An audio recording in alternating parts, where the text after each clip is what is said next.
दोस्तों, आज हम पढ़ेंगे यूनिट 5 जो है हमारी अंतिम इस सिलेबस की अंतिम यूनिट, केंद्रीय एवं राज्य शैक्षिक अभिकरणों की भूमिका। Educational administrative structure in India, Bharat में शैक्षिक संरचना। इसमें हम जब बात करते हैं भारत में एजुकेशनल एडमिनिस्ट्रेटिव स्ट्रक्चर की, तो इसमें सबसे पहले बात आती है कि role of central and state agency of education, कि शिक्षा में राज्य स्तरीय केंद्र स्तरीय जितनी भी संस्थाएं कार्य करिए उनका क्या रोल है हमारी एजुकेशन सिस्टम में। ये कोई नई बात नहीं है कि हमारे यहाँ पर जो संरचना जो हम देख रहे हैं ये कोई नई नहीं है, बहुत पुराने समय में से चली आ रही संरचना है, पुरातन काल से आ रही संरचना है। इसमें कुछ कुछ समय पर कुछ कुछ परिवर्तन होते आए हैं, लेकिन धीरे धीरे जो आज हम इसका स्वरूप देख रहे हैं, जो केंद्र स्तर पर, राज्य स्तर पर और जिला ब्लॉक स्तर पर, जिला स्तर पर, स्थानीय स्तर पर जो इसको विभाजित किया गया, इस पर नियंत्रण रखा जा रहा है, वो सभी इस यूनिट के अंतर्गत पढ़ा जाएगा। केंद्रीय एवं राज्य स्तरीय अभिकरणों के बारे में जब बात करते हैं तो सबसे पहले 1975 में इसका शुरुआत हुई थी। उसके बाद 1835 में लॉर्ड मेकाले की शिक्षा नीति का निर्धारण हुआ और 1854 में सर चार्ल्स वुड ने सहायता प्रणाली लागू की। फिर धीरे धीरे साथ ही director of public instruction DPI की स्थापना हुई। हंटर कमिश्नर ने 1882 में शिक्षा प्रशासन में सुधार की सिफारिशें की। 1921 में भारत में विधानसभाओं में शिक्षा मंत्रालय का जन्म हुआ। 1929 में शिक्षा सलाहकार परिषद बनाने की सिफारिश की गई। 1935 में से लागू किया गया। सन 1944 में सार्जेंट कमीशन ने राष्ट्र विकास के बात को शिक्षा का लक्ष्य निर्धारित किया।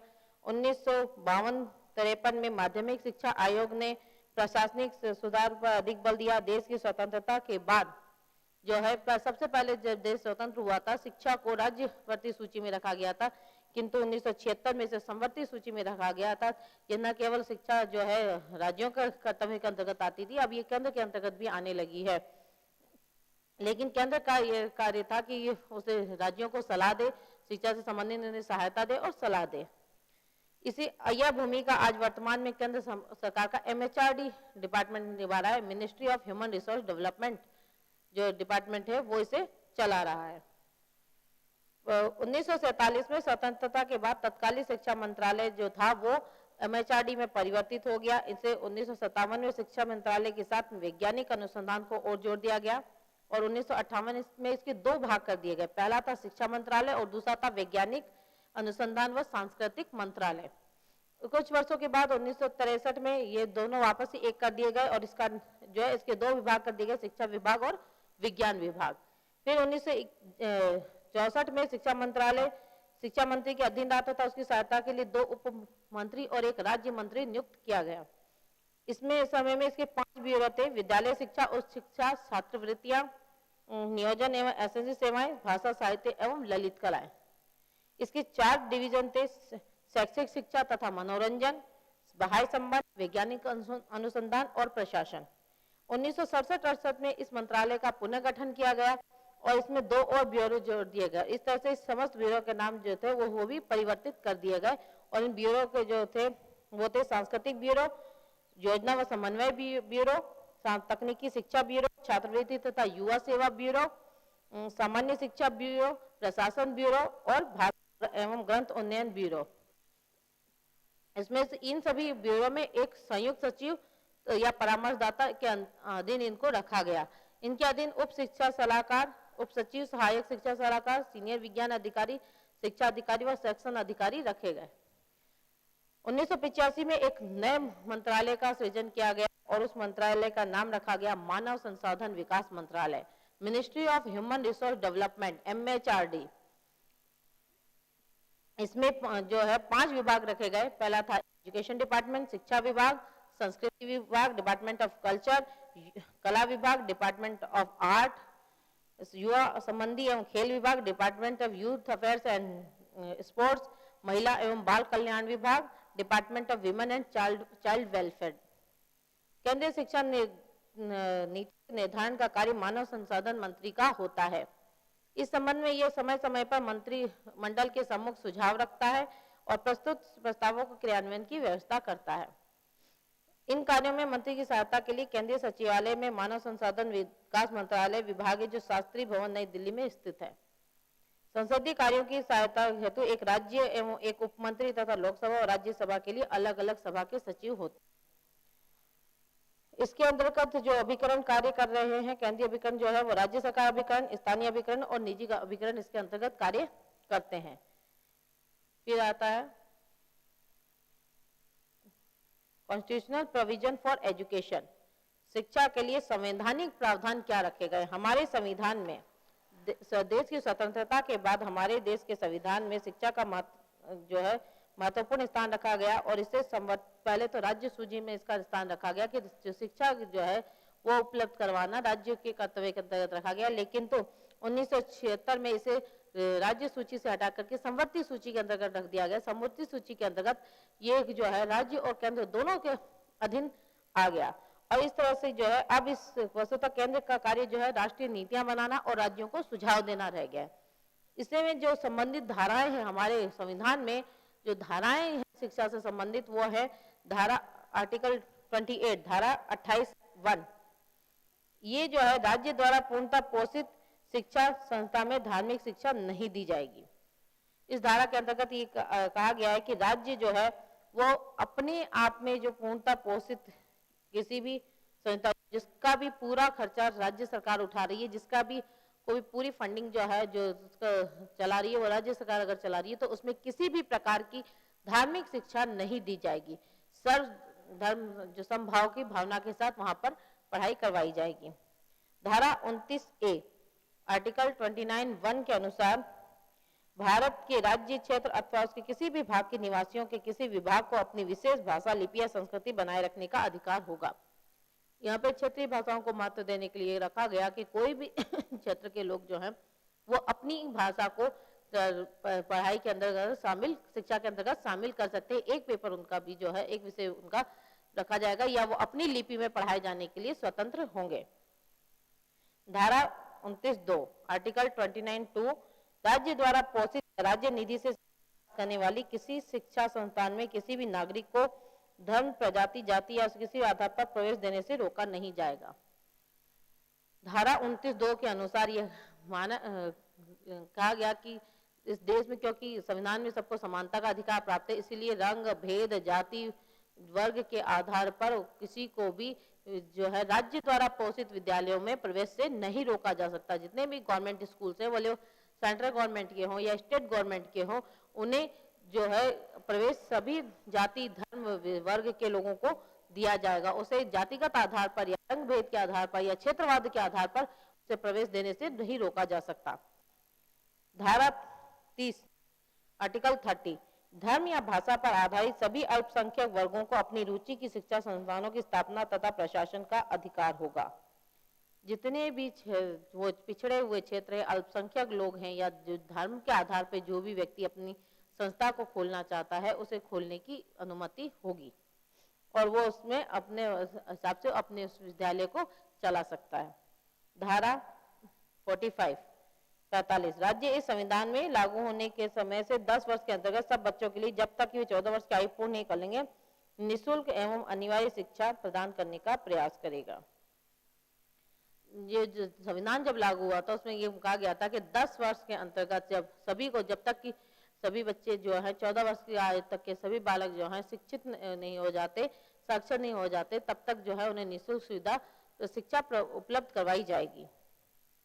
धारा 46 आर्टिकल 46 राज्य जनता के निर्बल विभागों, विशेषतः अनुसूचित जातियों की शिक्षा तथा अर्थ संबंधी हितों की विशेष सावधानी से उन्नति करेगा और सामाजिक अन्याय तथा सभी प्रकार के शोषण से उनका संरक्षण करेगा।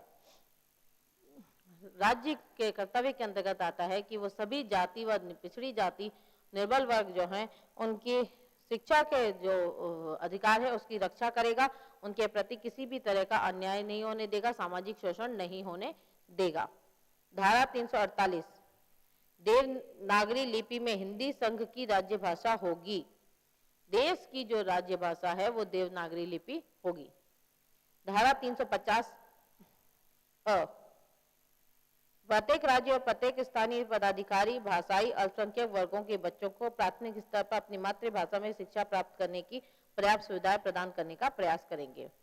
प्रत्येक राज्य और स्थानीय स्तर पर जितने भी स्कूल हैं, उसमें प्राथमिक स्तर पर अपनी राज्य की भाषा में शिक्षा प्राप्त करने की सुविधा उपलब्ध करवाना अनिवार्य होगा। उसका प्रयास किया जाएगा। जैसे नॉर्थ इंडिया में तो मोस्टली जो है हिंदी प्रदेश जो क्षेत्र है, वहाँ पर तो शिक्षा का माध्यम हिंदी है, लेकिन जो हम पूर्वोत्तर भारत की तरफ जाते हैं, दक्षिण भारत की तरफ जाते हैं, जहाँ पर अपनी हर क्षेत्र की अपनी क्षेत्रीय भाषा है और उनकी अपनी लिपि है, तो उसी आधार पर प्राथमिक शिक्षा जो है वो उन्हीं भाषाओं के आधार पर दी जाएगी।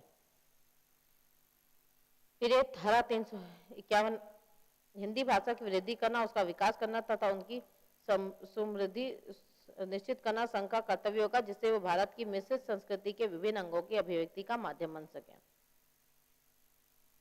किसी भी संघ द्वारा संचालित स्कूल का या संस्थान का ये कर्तव्य होगा कि वो हिंदी भाषा को प्रमोट करे, हिंदी भाषा को प्रोत्साहन दे, ताकि जो है सभी पूरे देश के लोगों की अभिव्यक्ति की एक भाषा हो सके, और इसके लिए हर जो स्कूल विद्यालय बाध्यता कि वो हिंदी को मोटिवेट करे। सेंट्रल एजुकेशनल मैनेजमेंट, संविधान में शिक्षा जो है वो शैक्षिक स्तरीय केंद्र स्तरीय शैक्षिक प्रशासन, इसके अंतर्गत जो है एजुकेशन मिनिस्टर के अंदर ब्रिटिश शासन के समय से तत्कालीन सरकार भारतीय नागरिकों को शिक्षित करने में कोई रुचि नहीं रखती थी। अंग्रेजों के समय में जो है भारतीयों को एजुकेट करने में पहले उनकी रुचि नहीं, तो बाद में भी उन्होंने जब उन्हें शिक्षित किया तो उन्होंने इस तरीके से उनको शिक्षित किया कि वो उनके काम आ सकें। वो केवल अपने अधीनस्थ कार्य करने वाले उस श्रेणी के नागरिकों को ही शिक्षित करना चाहती थी, बाकी सामान्य जनता को उनको शिक्षित करने में कोई इंटरेस्ट नहीं था। 1883 में प्राथमिक शिक्षा को स्थानीय संस्थाओं के अधीन किया गया था, किंतु इसका प्रशासन केंद्रीकृत था। 1947 की आजादी के बाद शिक्षा तथा विज्ञान के शोध क्षेत्र में शोध हुए एवं अलग से मंत्रालय का गठन किया गया, क्योंकि भारत सरकार चाहती थी कि शिक्षा का सतत विकास हो। केंद्रीय सरकार ने पंचवर्षीय योजनाएं प्रारंभ करके राज्य एवं केंद्र सरकारों को योजना बना करके शिक्षा के लिए वित्त एवं साधन उपलब्ध करवाए, ताकि शिक्षा का विकास हेतु सभी अभिकरणों को सहयोग प्राप्त हो सके। भारत एक प्रजातांत्रिक राष्ट्र है, यहाँ विभिन्न भाषाओं, क्षेत्रों और जातियों का अधिक है, जिसके कारण उनमें विभिन्नता है। इसके कारण उनकी समस्याएं भी अधिक हैं। ऐसे में केवल केंद्रीकृत जो है प्रबंधन से काम नहीं चल सकता था, इसीलिए जो है एजुकेशन का सेंट्रल एजुकेशन मैनेजमेंट जो है वो उसने इसको एजुकेशन मिनिस्ट्री को बांटा। एजुकेशन मिनिस्ट्री से जो है सेकंड स्टेप आता है मिनिस्ट्री ऑफ स्टेट, राज्य के शिक्षा मंत्री, और फिर उसके अधीन आते हैं 2 शिक्षा मंत्री, डिप्टी मिनिस्टर, और फिर उनके अधीन आते हैं सेक्रेटरी, उनके सेक्रेटरी। इस तरह से स्टेप बाय स्टेप जो है पद बांटे गए। इससे जो है दायित्वों का वितरण हुआ और कार्य का संचालन आसान हो गया। केंद्रीय शैक्षिक प्रबंधन की विशेषता, जब केंद्र जिस प्रबंधन में समग्र सत्ता केंद्र में समाहित होती है, केंद्र की ही शिक्षा नीतियां संबंधी नीतियां निश्चित करता तथा उसकी अनुपालना का आदेश पारित करता है। जब केंद्र सरकार केंद्र की तरफ से नीतियां निर्धारित की जाती हैं तो पूरे देश पर एक ही नीति लागू की जाती है, और ऐसे में जो है पूरे देश में एक तरह की शिक्षा प्रणाली को लागू किया जाना आसान हो जाता है। इस प्रबंधन में राष्ट्रीय एकता व राष्ट्रीय दृष्टिकोण के विकास का प्रमुख लक्ष्य होता है। इस समय जो प्रबंधन है सेंट्रल एजुकेशन मैनेजमेंट में है, इसका जो प्रमुख लक्ष्य जो है वो राष्ट्रीय एकता जो है राष्ट्रीय दृष्टिकोण का विकास करना है। जब एक ही तरह की एजुकेशन सिस्टम पूरे देश में लागू होगा तो ये शिक्षा जो है वो देश को एक सूत्र में बांधने का कार्य करती है। तो इस सेंट्रलाइज्ड एजुकेशन सिस्टम मैनेजमेंट होने से जो सभी प्रदेशों के लोग हैं वो एक ही तरह की जब एजुकेशन लेंगे, उनमें एक कोऑर्डिनेशन रहेगा, तो एक जगह से दूसरी जगह जब ट्रांसफर होकर के कोई जाएगा तो भी उस एजुकेशन में प्रॉब्लम नहीं आएगी, उनके बच्चों को एजुकेशन में प्रॉब्लम नहीं आएगी, क्योंकि सेम पैटर्न जो है वो उस स्टेट में भी था और दूसरे स्टेट में भी सेम पैटर्न की एजुकेशन है, सेम सिलेबस है, तो बच्चे को भी उसका अपनी पढ़ाई को कंटिन्यू रखने में कोई दिक्कत नहीं आएगी। केंद्र द्वारा राष्ट्रीय संसाधनों को एकत्रित कर आवश्यकता अनुसार समान रूप से वितरित किया जाता है। सेंट्रल एजुकेशन मैनेजमेंट में जो है संसाधनों को एक जगह इकट्ठा करके उनको आवश्यकता के अनुपात में बांटा जाता है। जैसे कुछ जगहों पर तो संसाधन बहुत ज्यादा है और कहीं पे एजुकेशन के संसाधन बहुत कम है, तो जिन जगहों पे संसाधन एजुकेशन के संसाधन कम है वहां पे एजुकेशन के संसाधनों को पहुंचाने का कार्य सेंट्रल एजुकेशन मैनेजमेंट के अंतर्गत आता है। इस प्रबंधन में राष्ट्रीय संस्कृति, सभ्यता व मूल्यों का संरक्षण होता है तथा राष्ट्रीय चरित्र के विकास को बल मिलता है। केंद्रीय शिक्षा निदेशालय की भूमिका। विशिष्ट राज्य सरकार के लिए सामान्य नीतियों का नियोजन करता है, राष्ट्रीय स्वरूप की शिक्षा का निर्धारण करता है, शिक्षा के आयामों के अध्ययन हेतु आयोग व समितियों का गठन करता है, राज्यों की शिक्षा में सुधार हेतु सुझाव देता है, राज्यों के मध्य सांस्कृतिक एकता स्थापित करता है, विशिष्ट शिक्षा हेतु विश्वविद्यालय की स्थापना करता है। Central government agencies. Central government agencies के अंतर्गत जो है वो सभी अभिकरण आते हैं जिन्हें केंद्र सरकार द्वारा संचालित किया जाता है, और उसके अंदर सबसे पहला आता है यूनिवर्सिटी ग्रांट कमीशन, यूजीसी।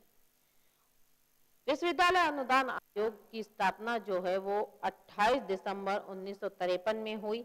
ये जो है उच्च शिक्षा में गुणात्मक सुधार हेतु इसकी स्थापना की गई। इसके अंतर्गत 1956 में जब इसकी स्थापना हुई थी तब इसके कुल 9 सदस्य थे, किंतु वर्तमान में इसके जो है 12 सदस्य होते हैं और इन सदस्यों का कार्यकाल जो होता है वो 6 साल का होता है। फंक्शन ऑफ द कमीशन या यूजीसी ग्रांट कमीशन के कार्य। विश्वविद्यालय द्वारा विविध सेवाओं के लिए दी गई उपलब्धियों के बारे में केंद्र व राज्य सरकारों को सलाह देना विश्वविद्यालय अनुदान आयोग का कार्य है। ये जो है विभिन्न जितनी भी तरह की उपाधियां वगैरह पाठ्यक्रम वगैरह शुरू करवाने उसके बारे में राज्य सरकार व केंद्र सरकार को सलाह देती है। नए विश्वविद्यालयों की स्थापना करने और पुराने विश्वविद्यालयों के क्षेत्र को बढ़ाने के लिए जो है सुझाव देती है, अपना मत व्यक्त करती है। विश्वविद्यालयों के विस्तार एवं विकास से संबंधित कार्यों को करना, विश्वविद्यालय में शिक्षा के स्तर में समानता रखना और विश्वविद्यालय शिक्षा संबंधी समस्याओं पर केंद्र सरकार को सलाह देना। विश्वविद्यालयों से उनकी परीक्षाएं, पाठ्यक्रमों एवं शोध कार्यों के बारे में जानकारी प्राप्त करना, विश्वविद्यालयों की आर्थिक आवश्यकताओं की जांच करना, केंद्र सरकार द्वारा उन्हें अनुदान दे जाने के लिए धन के संबंध में सुझाव देना, विश्वविद्यालयों के विकास एवं संचालन हेतु आर्थिक सहायता प्रदान करना, विश्वविद्यालय शिक्षा में सुधार करने और शिक्षण के स्तर को ऊंचा उठाने के लिए विश्वविद्यालयों को सलाह देना, विश्वविद्यालयों को उच्च स्तरीय अनुसंधान कार्य शिक्षण कार्यों को बढ़ावा देना तथा इसके आर्थिक सहायता प्रदान करना। ये सब तो प्रमुख कार्य हैं विश्वविद्यालय अनुदान आयोग के, यूजीसी के ये प्रमुख कार्य हैं।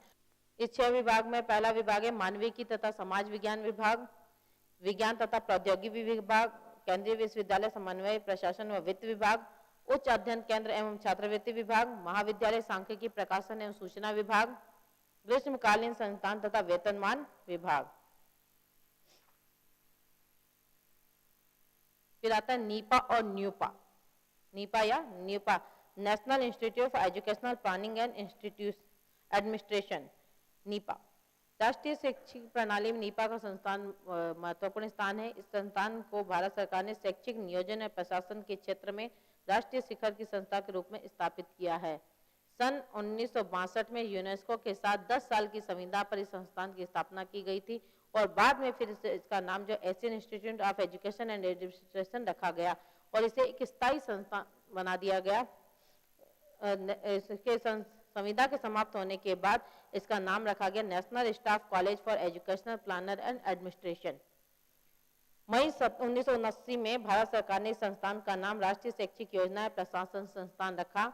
यह संस्थान नई दिल्ली में स्थित है। भारत सरकार ने नीपा को अगस्त 2006 में यूनिवर्सिटी का स्थान दे दिया गया और तब से इसका नाम जो है national university of education planning and administrative NUEPA बना दिया गया है। नीपा के जो प्रमुख कार्य हैं वो शिक्षा नियोजनों तथा प्रशासकों का प्रशिक्षण देना है, शिक्षा के क्षेत्र में विभिन्न अनुसंधान कार्यों को देखना है, उसकी गुणवत्ता को बढ़ाने के लिए अनुसंधान कार्य, पिछड़े राज्यों में शिक्षा का प्रशासन, विद्यालय निरीक्षण प्रणाली, जनजातियों की शिक्षा के लिए आश्रय स्कूलों का गहन अध्ययन, प्रारंभिक शिक्षा का सार्वभौमिकरण, भारत में शैक्षिक प्रशासन का निदात्मक अध्ययन आदि करना इसके अंतर्गत आता है।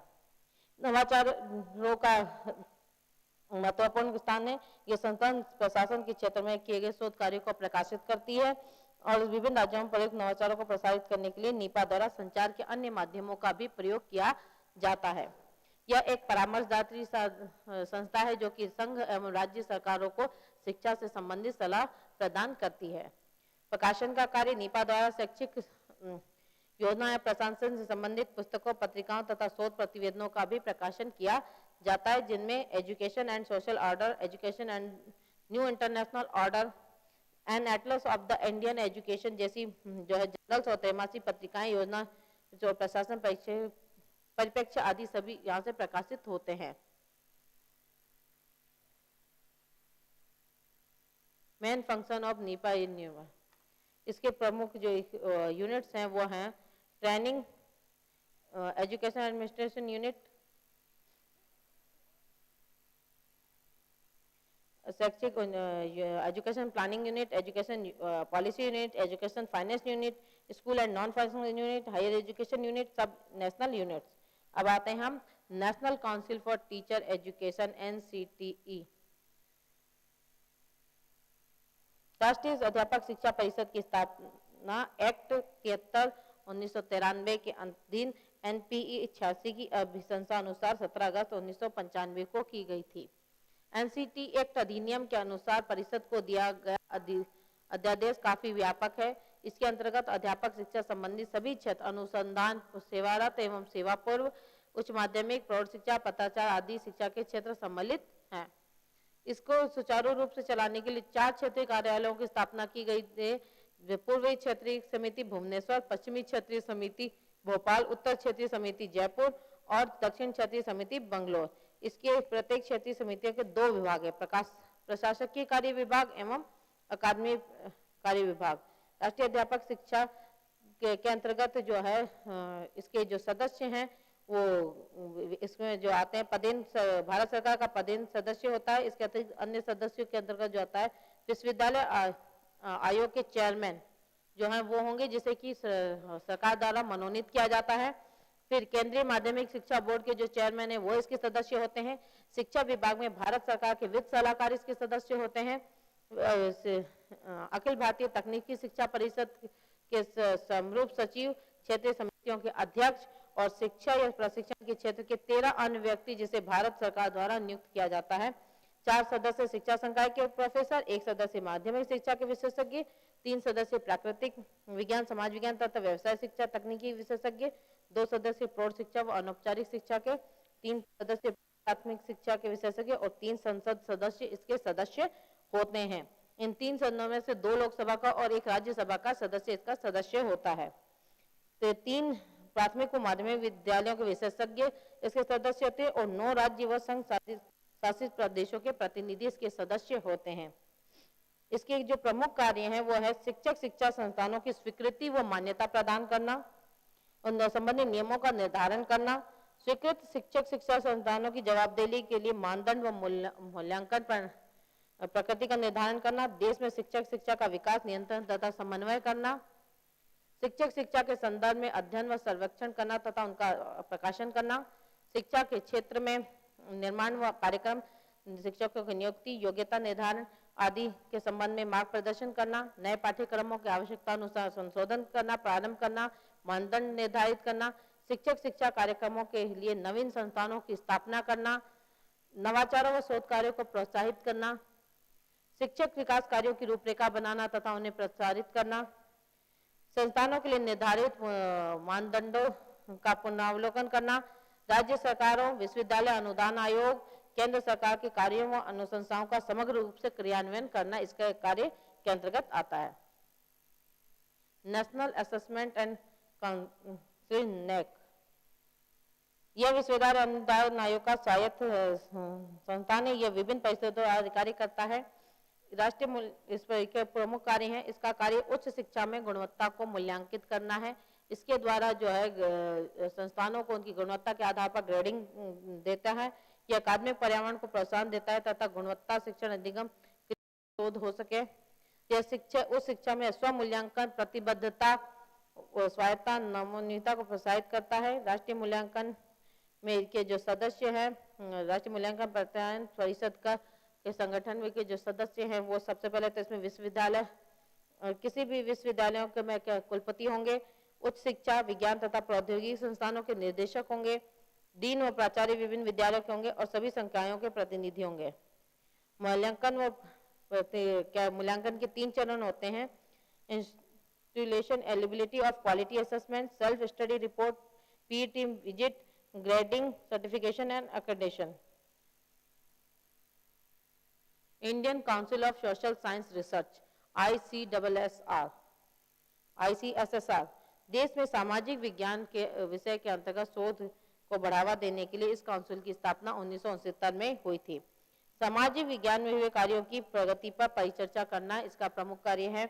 उन्हें सलाह प्रदान करना, सामाजिक विज्ञान में हो रहे शोध के लिए छात्रवृत्ति देना, सामाजिक विज्ञान क्षेत्र शोध हेतु क्षेत्रों को चिन्हित करना था, शोध के नए क्षेत्रों को ज्ञात करना, सामाजिक विज्ञान शोध से संबंधित संस्थानों, संगठनों व जर्नल्स को वित्त संबंधी सहायता प्रदान करना, शोध विधियों और तकनीकी प्रशिक्षण के संबंध में मार्गदर्शन प्रदान करना, अंतर विषय शोध को प्रोत्साहित करना व उनमें समन्वय करना, 10 संकलन का रिकॉर्ड करना, सेमिनार, कार्यशाला व अध्ययन समूह का संचालन करना, पुस्तकों व जर्नलों का प्रकाशन करना, सामाजिक विज्ञान के विकास हेतु सरकार को सलाह देना। फिर centre for culture resource and training CCRT, सांस्कृतिक स्रोत एवं प्रशिक्षण केंद्र, इसकी स्थापना मई 1979 ईस्वी में हुई थी। यह भारत सरकार के सांस्कृतिक मंत्रालय के अंतर्गत स्वायत्त संस्थान है। यह छात्रों को सेवारत शिक्षकों, शिक्षक प्रशिक्षकों तथा शैक्षिक प्रशासकों के लिए संस्कृति के प्रति जागरूकता उत्पन्न करने के लिए प्रशिक्षण कार्यक्रम आयोजित करता है। इसके संगठन के जो सदस्य हैं वो चेयरमैन जो भारत सरकार द्वारा चुना जाता है, एक प्रतिनिधि वित्त विभाग हेतु सरकार द्वारा चुना जाता है, एक प्रतिनिधि सांस्कृतिक मंत्रालय द्वारा के लिए भारत सरकार द्वारा चुना जाता है, 5 प्रतिनिधि कला, शिक्षा, संस्कृति के क्षेत्र से भारत सरकार द्वारा चुने जाते हैं, एक प्रतिनिधि NCERT का होता है, एक प्रतिनिधि सूचना एवं प्रसारण मंत्रालय का होता है, एक प्रतिनिधि विकलांग बोर्ड का होता है, एक प्रतिनिधि गांधी दर्शन समिति एवं खादी कमीशन का होता है, 4 प्रतिनिधि राज्य सरकार द्वारा चुनकर भेजे जाते हैं, एक प्रतिनिधि ऑफिसर के तौर पर रिपोर्टिंग के लिए रोटेशन पद्धति में चुना जाता है, 4 प्रतिनिधि शिक्षा, कला, संस्कृति के संगठनों से जुड़े होते हैं, डायरेक्टर जनरल एक्स ऑफिशियल सदस्य होते हैं। National council for education research and training NCERT, इस परिषद की स्थापना 1961 में नई दिल्ली में की गई, जिसका प्रमुख उद्देश्य भारत में विद्यालय शिक्षा का विकास करना था। यह एक स्वायत्तता प्राप्त संगठन है जो केंद्र सरकार को विद्यालय शिक्षा से संबंधित सलाह देती है। इसके निम्नलिखित सदस्य होते हैं: भारत सरकार के शिक्षा परामर्शदाता या सचिव प्रतिनिधि, दिल्ली विश्वविद्यालय के कुलपति, विश्वविद्यालय अनुदान आयोग के चेयरमैन, प्रत्येक राज्य सरकार के एक प्रतिनिधि, भारत सरकार के मनोनीत 12 सदस्य। यह संगठन मानव संसाधन विकास मंत्रालय के अंदर शैक्षिक विभाग के अंतर्गत कार्य करता है। NCERT के प्रमुख कार्य प्राथमिक और माध्यमिक स्तर की शिक्षा में सुधार हेतु शोध कार्यों को अनुदान करना, प्राथमिक और माध्यमिक स्तर की शिक्षा समाधान करना, पाठ्यक्रम, शैक्षिक सामग्री, नीति मूल्यांकन तकनीकी पर विचार करना, उत्तम प्रकार की अनुदेशन सामग्री का प्रकाशन करना, विद्यालय शिक्षा से संबंधित सूचनाओं को एकत्रित कर उनका उपयोग करना, सेवारत शिक्षकों की सेवापूर्व शिक्षकों को नवीन परिवर्तन अवगत कराना और प्रशिक्षण देना। इसकी प्रमुख इकाइयां जो हैं वो हैं राष्ट्रीय शिक्षा संस्थान, शैक्षिक प्रौद्योगिकी केंद्र, क्षेत्रीय शिक्षा संस्थान एवं पंडित सुंदरलाल केंद्रीय व्यावसायिक शिक्षा संस्थान।